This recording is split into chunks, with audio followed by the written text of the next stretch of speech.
상쾌한 아침 본지에서 출발합니다.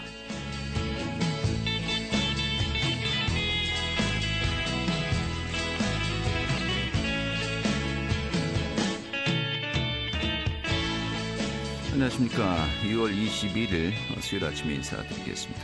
상쾌한 아침 본지에서 출발합니다. 진행의 현태호입니다. 자, 오늘 아침에 전국 곳곳에 비가 내리고 있습니다.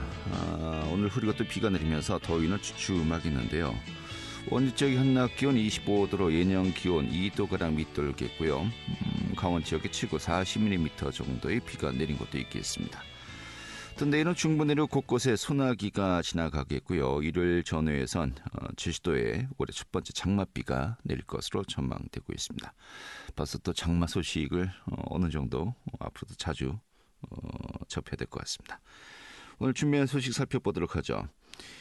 지난 5일에 영월군에서는요, 2024년도 예산정책 당정협의회가 진행되었습니다. 이 지역 현안과 또 민선 8기 핵심 사업에 대해서 논의가 되었는데요. 지금 어떤 이야기가 거론되었는지 오늘 최명서 영월군수를 직접 연결해서 좀 들어보는 시간 준비하도록 하겠습니다. 또 원주 아카데미 극장의 철거와 반대를 둘러싼 갈등이 이어지고 있습니다. 이런 가운데 이 반대 측은 극장 앞에 텐트팀을 설치했고요. 또 형사 고발도 이루어졌습니다. 그 내용 좀 점검하도록 하죠. 또 65세 이상의 병원 진료가 필요한 노인들을 위해서 횡성 지역에서의 어르신 병원 동행 서비스를 실시합니다. 그 서비스 시행 내용도 알아보도록 하죠. 6월 20일 수요일 상쾌한 아침 원제에서 출발하겠습니다.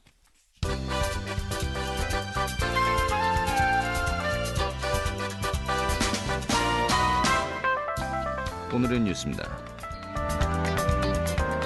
강원특별자치도 내 4개 대학이 교육부의 글로컬 대학 예비 지정 문턱을 넘었습니다. 교육부와 글로컬 대학위원회가 어제 발표한 글로컬 대학 예비 지정 대학엔 강원대학교와 강릉원주대학교, 또 연세대학교 미래캠퍼스, 한림대학교가 선정되었습니다. 글로컬 대학은 지역대학 30곳을 2026년까지 선정해서 학교당 5년간 1,000억 원을 지원하는 대규모 지역대학 지원 사업입니다. 교육부는 본 지정 평가를 거쳐서 10월 중에 10곳을 최종 선정할 계획입니다. 강원특별자치도가 6월 1일 전세 사기 피해 신고를 받기 시작한 지 3주 만에 원주를 중심으로 31건의 피해가 접수되었습니다. 이 도에 따르면 원주가 25건, 춘천 5건, 속초 1건의 임차인 피해가 접수되었고 피해액은 최소 5천만 원대에서 최대 1억 5천만 원에 달하는 것으로 집계되었습니다. 오늘의 뉴스였습니다.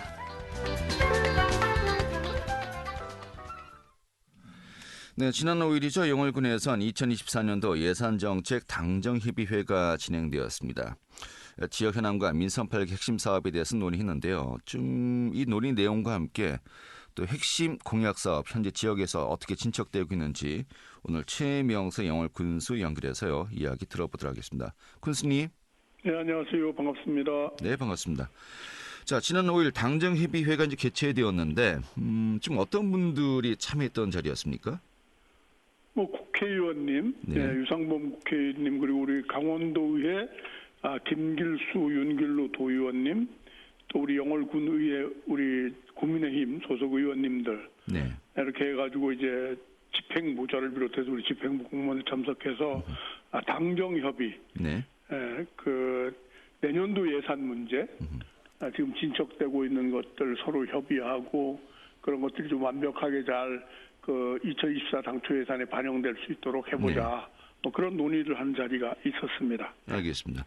국회의원을 비롯해서 광역 기초의원 또 우리 군수님을 비롯해서 국화장 등이 참석해서 네. 일단 본질적으로 내년도 2024년도 국비 확보를 위한 대책을 논의했다. 지금 이렇게 이해하면 되겠습니까? 예, 그렇죠. 예. 주로 어떤 이야기들이 이제 이슈로 또 화두로 떠올랐었습니까? 이슈라기보다는 지금 하고 있는 사업들, 우리가 이제 정부에 반영돼야 될 여러 가지 사업들 설명하고, 네. 그 국회에서 또 이제 필요로 하는 부분들, 이런 이제 사전 절차라든가 이런 게 부족한 부분들은 서로 논의하고 언제까지 마무리하는 게 좋겠다. 이런 식으로 상세하게 여기서 다 설명을 드릴 수는 없지만요. 하여튼 그런 식으로 서로 논의해 가면서 결론적으로는 하여튼 반드시 좀 이걸 영월에 필요한 사업들이니까 반드시 반영하는 쪽으로 가자. 함께 노력해서 뭐 이렇게 결론을 냈습니다. 알겠습니다. 일단은 그 영월군에서 빼놓을 수 없는 핵심 사업으로 9개를 선정했다고 들었습니다. 예. 아무래도 이 9개 사업을 중심으로 이제 논의가 이루어진 것으로 알고 있습니다만은 뭐 자세하게 좀 말씀하신 대로 다 이야기할 수는 없겠습니다만은 어떠한 현안들이 이제 주요 핵심 사업으로 이제 거론이 된 겁니까? 뭐 제천 영월 고속도로 문제, 영월 삼척 고속도로, 또 영월 의료원 확장 이전 신축 문제, 드론 클러스터 조성 문제, 뭐 복내산 개발 사업 명소화 사업 문제, 뭐 그런 것들이 되겠습니다. 예, 알겠습니다. 자, 그렇다면 이 중에 먼저 영월 의료원 이전 신축 사업 현재 어떻게 추진되고 있습니까? 영월 의료원 이전 신축 사업은 지금 이제 그 보건복지부에서 기획재정부에다가 신청을 해가지고 예비 타당성 조사 중에 있습니다. 예. 그 예비 타당성 조사 중에 있는데 예비 타당성 조사를 통과하기 위해서는 현재 여러 가지 뭐 필요한 자료들이 있는데 그런 자료들을 보완하기 위한 작업을 강원도하고 저희들이 하고 있는 거죠. 네. 당초 영월 의료원은 이제 그 2019년도에 지역 책임 의료기관으로 정부가 지정을 했습니다. 네. 그래서 그 정부가 지정한 책임 의료기관들 중에 새롭게 병원을 신축해야 되겠다. 지금 병원 규모로는 안 되기 때문에 새롭게 확장해서 신축해야 되겠다고 하는 곳인데 그중에 영월이 선정이 된 거죠. 예. 그래서 그 후속 절차를 지금 밟아 나가고 있는 것입니다. 예. 그래서 계획상으로는 2028년까지 1,850억 원을 투자해가지고 300병상 규모로 짓는다. 이게 이제 기본 계획이고요. 대신 부지는 지금 영월 의료원 자리는 협소해서 안 되니까 새롭게 이전해야 된다. 그래서 지금 영월읍 덕포리에 신축 부지 조성 사업이 거의 마무리돼 가고 있습니다. 네. 아니 그 예비 타당성 조사도 아직 마무리가 안 되었는데 벌써 부지 선정하고 준비 작업을 하고 있는 겁니까? 예비타 이 부지도 없는 상태에서 예타를 산다는 건 신청 자체가 안 되는 거죠. 예. 네. 부지라고 하는 건 기본적으로 확보되어야 할 겁니다. 네. 그리고 그 예비 타당성 조사라고 하는 건 경제성 분석이나 이런 건 뭐 큰 그 공공의료 차원에서 하는 거기 때문에 큰 문제가 없고요. 네. 예. 일단 그 필요한 자료들 여러 가지 이제 그 병원의 뭐 그 부수적인 사업들 그런 것들을 이제 좀 정리하고 있는 상태에 있습니다. 알겠습니다. 이런 가운데 2028년도까지 이전을 추진하겠다라고 지금 이야기했습니다만 그렇다면 당장 내년도에 관련된 예산은 뭐 어떤 항목이 있는 걸까요? 내년도에는 예산 반영할 게 없어요. 지금 아직은 예, 그래서 여쭤보는 거예요. 그런데 이제 그런 거를 추진하기 위해서 필요한 꼭 예산이 지금 당장 내년도에 반영돼야 된다는 것보다도 정부 기재부의 예타를 통과하기 위해서는 또 여러 가지 절차들을 밟아야 하니까 그런 걸 이제 국가적 차원에서 같이 협의하고 뭐 그러는 걸 하고 있습니다. 예, 최근에 그 군수님께서 또 계속해서 강조하는 것이 이제 소멸 위기를 극복하고 쭉 100년의 미래 100년을 준비하자는 거 아니겠습니까? 예. 그렇다면 지금 그 영월 의료원을 비롯한 그 의료 인프라 이런 확충이 또 가장 또 중요한 문제 중에 하나가 아닌가 싶습니다만은. 네, 그렇습니다. 현재까지 그 의료 수요와 이 공급 차원에서 봤을 때 좀 어떻다라고 이제 상황을 파악하고 계십니까? 의료 수요와 공급은 공공의료 차원에서는 당연히 해줘야 될 사항들이에요. 네. 뭐 의료 수요가 있으니까 공급해준다 이렇게 개념을 잡은 공공의료는 살아남을 수 없습니다. 특히 이런 그 소멸돼가는 지역의 시군들에 대해서는 더더욱 그런 게 필요하다고 보고요. 우리는 영월 의료원의 문제만이 아니라 인구 소멸 대응 기금 사업을 추진하고 있는 것이 디지털 노인 요양병원입니다.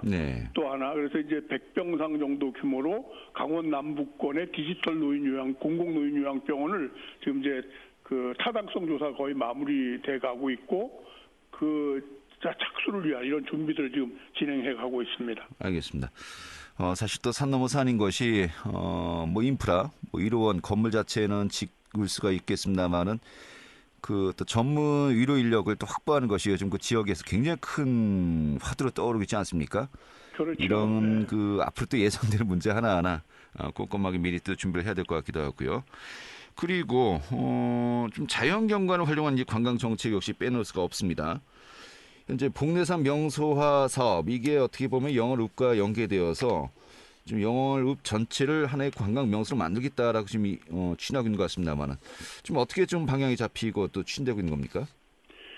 영월의 관광 자원은 영월읍을 중심으로 네. 반경 5km 내에 밀집되어 있습니다. 이제 잘 아시다시피 장릉, 청룡포, 고시동굴, 또 영월의 복례산 정상에 별마로 천문대 이런 것들이 이제 한 군데 밀집되어 있고 또 동강의 어떤 자연 자원을 활용한 래프팅 산업 이런 것들이 상당히 활성화되어 있는데 네. 그런 것들로만으로는 어떤 관광객들이 체류 시간을 늘리기에는 좀 부족하다. 그래서 이제 저희들이 대표적으로 거점 시설을 하나 만든다 하는 게 복례산 명소화 사업의 이제 기본 배경이고요. 네. 복례산 명소화 사업은 이제 민선 7기부터 꾸준히 준비해 왔고 이제 지난해 이제 국토교통부 지역개발 사업에도 반영이 됐습니다. 네. 그래서 이제 추진에 이제 상당히 탄력을 받고 있는데 내용을 말씀드린다면 영월읍 정상에 이제 복례산 영월읍 가운데 위치한 복례산 정상에 그 영월의 전경 또 야경을 즐길 수 있는 전망대 그리고 복례산 정상과 금강공을 연결하는 모노레일 그리고 복례산 정상 부위에 트리하우스, 트리탑, 뭐 별밤 정원 뭐 이런 것들 조성해서 사계절 그 복례산을 이용할 수 있는 그런 것들을 이제 준비해 가고 있거든요. 네. 그래서 지금 이제 국토교통부 지역개발 사업에 반영돼 있고 예산도 단계적으로 확보 계획이 다 수립이 돼 있어서 지금 이제 곧 착수를 할 예정입니다. 지금 여기 금강공원에 이제 분묘 이전 작업이나 뭐 이런 것들 하고 있는데 곧 착공이 될 계획으로 가지고 있습니다. 알겠습니다. 운탄고덕길은 방문객들이 많습니까? 어떻습니까? 네, 방문객은 꾸준히 늘어나고 있습니다. 지난해 10월 달에 예. 운탄고덕 1, 2, 3길, 운탄고덕 1, 2, 3길이 영월에 있는데 그때 이제 많은 홍보를 통해서 했고 지금도 이제 계속해서 사람들이 늘어나고 있는데 이제 부족한 시설들, 예컨대 이제 1길을 출발하는 지점이 이제 영월읍이고 그다음에 2길이 이제 그 각동리에서 모운동까지, 모운동에서 또 석강까지가 3길인데 모운동 쪽에 이제 많은 사람들이 찾는데 그 뭐 숙박하는 그 게스트하우스나 이런 것들이 부족해서 그런 어떤 준비를 좀 하고 있습니다. 네, 알겠습니다. 제가 그 여러 가지 버킷리스트가 있습니다만은 운탄고덕길 또 완주가 또 그 중에 하나거든요. 그러세요? 예. 또 좋은 시간 또 가질 수 있도록 많은 분들 좀 인프라 조성 좀 이루어져야 될 것 같기도 하고요. 또 접근성 차원에서 좀 여쭤보겠습니다. 제천 영월 삼척 구간 고속도로 건설 뭐 계속해서 주요청이 이루어지겠습니다만은 혹자는 이런 말씀도 하셔요. 현재까지 그 제천까지 이제 고속도로는 건설돼 있고 사실 제천에서 영월까지 굉장히 그 도로망이 잘 건설돼 있거든요. 굳이 고속도로가 필요한가? 라는 또 의견을 제시하는 분들도 있습니다. 어떻게 받을까요? 그거는 정말 잘못 말씀하시는 겁니다. 왜냐하면 지금 대한민국 한반도 남부의 그 도로망을 한번 보셔야 돼요. 어느 지역이든지 4차선 도로가 형성이 돼 있고 그다음에 고속도로가 놓이고 철도가 고속전철로 바뀌는 겁니다. 네. 유일하게 빠져 있는 부분이 폐광 지역, 영월, 정선, 태백, 삼척 이 구간이에요. 강원 남부권에 한번 지도를 놓고 제가 여기서 뭐 TV 같은 조선을 놓고 설명드리겠습니다. 이 부분만 유일하게 빠져 있는 겁니다. 그러면서 4차선 도로가 잘 돼 있으니까 굳이 고속도로가 필요하겠냐? 그건 완전히 지금 이런 얘기 많이 들으셨죠? 이쪽에 있는 지역들의 주민들에 대한 아주 그 뭐라고 할까요? 좋지 않은 시각. 이렇게 전 말씀드릴 수 있습니다. 알겠습니다. 고속도로는 똑같은 선에서 출발하게 할 수 있는 시작점이 되는 거예요. 이게 우리가 무슨 특혜를 받고자 하는 게 아닙니다. 이거는. 그 4차선 도로 옆에 반드시 고속도로가 놓이고 또 제천에서 영월까지, 영월에서 삼척까지 4차선 도로가 지금 놓여 있지만 이게 각 시군을 지나면서 꾸불꾸불하게 지나갑니다. 그러니까 이 환동의 물류가 제대로 이 저기 중부 내륙까지 들어오는데 굉장히 어려움이 있는 거예요. 그리고 또 수도권의 기업 이전이나 이런 차원에서도 굉장히 문제가 많기 때문에 그런 말씀은 가급적이면 안 해주셨으면 좋겠습니다. 알겠습니다. 제 의견이 아니고요. 또 이런 지적을 이제 상당히 좀 많이 하기 때문에 좀 어떻게 이제 그리고 많은 분들이 지적한다는 걸 우리가 이해시켜야 합니다. 그렇죠. 고속도로 네트워크에도 지금 강원랜드 저기 석탄산업 합리화위에 특법을 만들어가지고 25년 차에 들어섰는데 아직도 민간 투자가 제대로 이루어지지 못하고 있는 원인은 그 열악한 고속도로 인프라, 알겠습니다. 뭐 고속열차 이런 문제 있다 이렇게 보고 있습니다. 특히 고속도로 건설 문제 같은 경우는 예타를 통과해야 되는 거 아니겠습니까? 예타 당연히 통과했죠. 이제 제천영월은 예타 통과돼서 실시 설계 중에서 곧 착공할 거고 영월 삼척도 문제죠. 이제 예타를 받아야 되는데 국토의 균형적 발전, 정책성 측면에서 폐광 지역이 산업화에 기여한 이유 이런 걸 좀 충분히 반영한다면 당연히 고속도로는 예타 통과할 수 있다. 저는 그렇게 보고 있습니다. 알겠습니다. 화가 많이 나셨네요. 이 부분. 저는 이제 화가 나는 게 아니라 이런 얘기를 하는 분들이 있을 때마다 제가 말씀드리는 겁니다. 알겠습니다. 잘못 알고 계신 거다. 그렇게 해서는 국토의 고른 균형 발전을 기대할 수 없다. 교수님, 앞으로 자주 뵈야 되겠는데요? 영월군 뭐 여러 가지 사업들 또 제가 궁금한 점이 많습니다. 오늘 어떻게 보면은 정말로 좀 가장 중요한 것 좀 몇 가지가 있는지 정도만 이제 제가 들은 것 같고요. 하나하나 좀 자세하게 좀 기회 있을 때마다 좀 제가 연결해서 좀 입장 들어보는 시간 준비하도록 하죠. 어떠십니까? 뭐 좋습니다. 저는 충분히 얘기를 드릴 수 있습니다. 알겠습니다. 시간상 오늘 뭐 마무리 인사만 해주시고 정리하도록 하죠. 국민 여러분.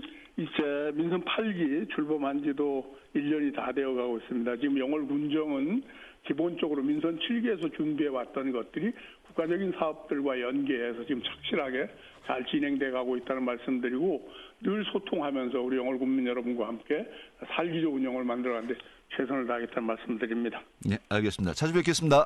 네, 감사합니다. 네, 최명석 영월 군수였습니다. 알찬 정보, 생생한 현장의 소식을 전해드립니다. 리포터 현장. 네, 원주 아카데미 극장 보존을 지지하는 시민들이 극장 앞에 텐트를 설치해서요. 또 활동을 이어오고 있는데 또 최근에는 고발까지도 한 상황이라고 하죠. 지금 상황, 현황 좀 점검해 보도록 하겠습니다. 최윤희 리포터 어서 오시죠. 네, 안녕하세요. 네. 자, 아카데미 극장 보존을 위한 활동이 이어지고 있는데 이런 와중에 원주시를 상대로 형사 고발까지 이루어졌어요. 좀 어떤 상황입니까? 네, 원주 아카데미 극장 철거가 결정된 이후에도 철거에 반대하는 시민들이 뜻을 이어오고 있습니다. 어제 아카데미 친구들 시민연대는 원주시를 상대로 고발을 진행했는데요. 아카데미 철거 결정 전 시민들이 원주시를 대상으로 대화를 위해서 시정 정책 토론을 청구한 바 있습니다. 이때 원주시가 서명에 참여한 250여 명의 시민들의 주민등록 번호와 주소를 요청했는데요. 그런데 이는 법적 근거가 없고 부당하다는 것으로 이해관의 원광수 시장과 담당 공무원을 대상으로 고발장을 원주경찰서에 제출한 겁니다. 국민권익위원회와 개인정보보호위원회로부터 시의 주민등록번호 제출 요구는 개인정보법상 부당하다는 답변을 받기도 했는데요. 이 극장 철거를 결정하기까지 졸속으로 처리된 행정 문제와 이 과정에서 발생한 부당한 요구를 시민들에게 알리기 위해서 아카데미 친구들 측은 극장 앞에 텐트 부스도 마련했습니다. 아카데미 친구들 최은지 텐트 운영팀장 이야기 들어보겠습니다. 시민들이 어떤 이유에서 극장을 보존하려고 하는지조차 들으려고 하지 않는다는 점, 그리고 이제 주민등록번호 요구라든지 극장 앞에 무리하게 펜스를 설치해서 이제 대중교통 이용 시민들에게 불편을 주고 있다는 등 부분가 문제가 있습니다. 저희도 여기에서 계속 시민들이 연대하고 보존을 지지하고 있다는 것을 이제 철거를 하려고 하는 측이 계속 보여주고 전달하려는 의미도 있고 원주 시민분들이 조금 더 관심을 가져주셨으면 하는 차원에서도 나와 있는 이유도 있습니다. 예, 현재 뭐 텐트를 설치하고요. 구체적으로 뭐 어떤 활동들을 하고 있습니까? 네, 2주 전부터 매일 오전 10시부터 저녁 8시까지 텐트를 운영하면서 극장 보존의 뜻을 보탤 시민들을 기다리고 서명 운동을 진행 중입니다. 이곳에 방문한 시민들은 극장 앞에 설치된 펜스에 종이학과 리본, 또 극장 내부 사진을 붙이고 있는데요. 이 극장 보존을 지지하는 응원 메시지를 담아서 펜스에 매달며 뜻을 보태고 있습니다. 이외에도 장날 저녁에는 아카데미 보이는 라디오라는 의미의 아카데미 보라를 진행하는데요. 우리나라의 극장과 지역의 문화, 또 원도심에 대한 강연을 진행하고 함께 이야기를 나눌 수 있는 보이는 라디오 프로그램입니다. 또 매주 금요일 저녁에는 금요극장이라는 영화 상영회를 진행하는데요. 원주를 비롯한 지역에서 활동하는 독립영화 감독들의 작품을 상영하고 지역의 문화에 대해 함께 이야기하는 시간을 갖고 있습니다. 지난주 금요일에는 독립영화관이 사라진 영화를 관람하면서 영화 산업에 대해 이야기 나누는 시간을 가졌다고 합니다. 이 텐트를 찾은 시민 이야기 들어봤습니다. 조금 누구라도 있어야지 뭔가 이 아카데미를 지지하는 사람들의 마음이 좀 전달됐으면 해서 시간이 날 때마다 조금씩 들러서 상황을 좀 보고 있고요. 그래서 원주 시민으로서 아카데미를 보존을 조금 지지하는 마음으로 이 텐트를 자주 방문하려고 하고 있는 거예요. 저는 원주라는 도시가 원주 아카데미 극장이 지금 원주에서 볼 수 있는 조금 오래된 모습을 조금 담고 있다. 이렇게 생각을 해서 보존을 했으면 하는 마음입니다. 네. 자, 이번 주에도 시민들과 함께하는 프로그램 진행한다고 들었습니다. 지금 어떤 준비가 이루어지고 있습니까? 네, 24일에는 4시부터 아카데미에서 놀자라는 어린이 대상의 가족 단위 프로그램을 진행합니다. 극장 앞에서 풍선 아트와 비눗방울 놀이를 비롯한 체험 프로그램 활동을 진행하고요. 금요일 금요극장에서는 저녁 7시부터 지역의 극장을 다룬 다큐멘터리 정류장을 상영 후 감독과 함께 영화에 대해 이야기를 나누는 시간을 갖는다고 합니다. 또 아카데미 극장 그림을 색칠하는 컬러링 체험, 또 응원 메시지 담기와 같은 프로그램으로 텐트에 방문할 시민들을 기다린다고 하는데요. 이 철거 결정까지 발생한 문제를 많은 시민들에게 알리기 위해서 계속해서 텐트 활동을 지속할 예정이라고 합니다. 네, 알겠습니다. 이렇게 정리하죠. 잘 들었습니다. 네, 감사합니다. 네, 추인의 리포터였습니다.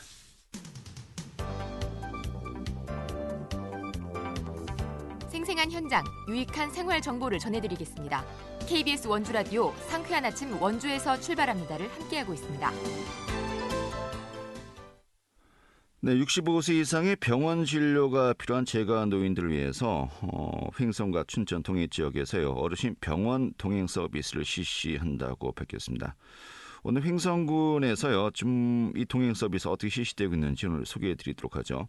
횡성군의 이뮤미 가족복지과장 연결하겠습니다. 과장님. 네, 안녕하세요. 가족복지과장 임유미입니다. 예, 반갑습니다. 자, 횡성 또 춘천 동해 지역에서요 어르신 병원 동행 서비스가 시범 실시된다고 들었습니다. 좀 어떻게 시행하는 사업인지 먼저 소개해 주시죠. 네, 어르신 병원 동행 서비스는 여러 가지 사유로 혼자 병원을 이용하시는데 어려움을 겪는 어르신께 병원 동행 서비스를 제공함으로써 보호자 부담을 경감하고 이용자의 병원 이용을 원활하게 도와주는 서비스입니다. 네, 지난달 16일엔 또 횡성 대성병원, 또 횡성 시니어클럽, 또 횡성군에서 업무 협약이 진행되었습니다. 각 기관 간의 협력 체계는 어떻게 진행되는 겁니까? 네, 횡성 시니어클럽은 어르신 병원 동행 서비스 업무를 위탁받아 수행하는 기관입니다. 그래서 대성병원 간의 업무 협약을 통해서 대상자가 있을 경우에 그 시니어클럽에서 먼저 사전 예약을 도와드리면 대성병원에서는 거기에 따른 접수 절차 간소화 및 우선 진료 등 상호 협력을 바탕으로 신속하게 진료를 도와드리고요. 또 각 기관 간의 정보 교류나 사업 홍보도 함께 협력하도록 하기로 했습니다. 네, 좀 더 구체적으로 어떤 서비스가 지원되는 겁니까? 예, 서비스는 만 65세 이상 병원 진료가 필요한 재가 노인 대상으로 하고요. 이제 병원에 가실 때 집에서부터 병원간 이동을 시작으로 병원에서 접수, 수납, 각종 검사실 및 전체적인 병원 진료의 모든 것을 전반적으로 지원하는 역할을 하게 됩니다. 네. 자, 말 그대로 어르신들의 병원 동행 서비스, 병원으로 이동할 때 도움을 주는다는 것인데 이용 방법도 이용료는 어떻게 책정돼 있나요? 예, 이용 신청은 저희 횡성군 수행 기관인 횡성 시니어클럽으로 방문 또는 전화 접수하시면 되고요. 그렇게 접수하시면 저희가 동행 매니저와 연결을 통해 서비스를 받을 수 있습니다. 다만 안정적인 이용을 위해서 사전 예약을 하신 분은 미리 좀 연락을 주시면 좋고요. 만약에 위급 시에는 당일 연락을 주셔도 저희가 최대한 동행 매니저와 연결을 이제 해드리고요. 그다음에 이용료는 기본 1시간 1시간에 5,000원이고 추가 30분당 1,500원이 부과되고요. 네. 그리고 기초생활수급자나 차상위 계층은 시간당 1,000원, 초과 30분마다 500원이 부과됩니다. 그래요. 이 동행해 주는 분들은 이제 동행 매니저라고 이제 부른다고 들었습니다. 현재 모집 네네. 중이라고 이제 하는데 네. 어떤 분들이 참여할 수 있고 또 지원 방법은 어떻게 됩니까? 네, 동행 매니저는 그 신원조에 따라 결격 사유가 있는 경우를 제외하면 만 20세 이상 신체적이나 정신적으로 그 동행 매니저 업무가 가능한 사람이면 모두가 지원이 가능합니다. 다만 그 동정업계에서 유사 업무 수행 경력이 6개월 이상이거나 그다음에 사회복지사 또는 요양보호사 자격증을 소지하신 분을 우대하고 있고요. 그다음에 행성 시니어클럽에서 모집 하고 있으니 자세한 거는 시니어클럽에 문의하시면은 또 안내해드리겠습니다. 네. 현재 뭐 시범 사업으로 진행되고 있는 것인데 2024년도에 좋은 성과가 확인되면 18개 시군을 확대한다는 거 아니겠습니까? 네네. 그런 만큼 횡성에서 좋은 결과 또 있기를 기대하겠습니다. 고맙습니다. 네, 감사합니다. 네, 횡성군의 이미미 가족복지과장이었습니다.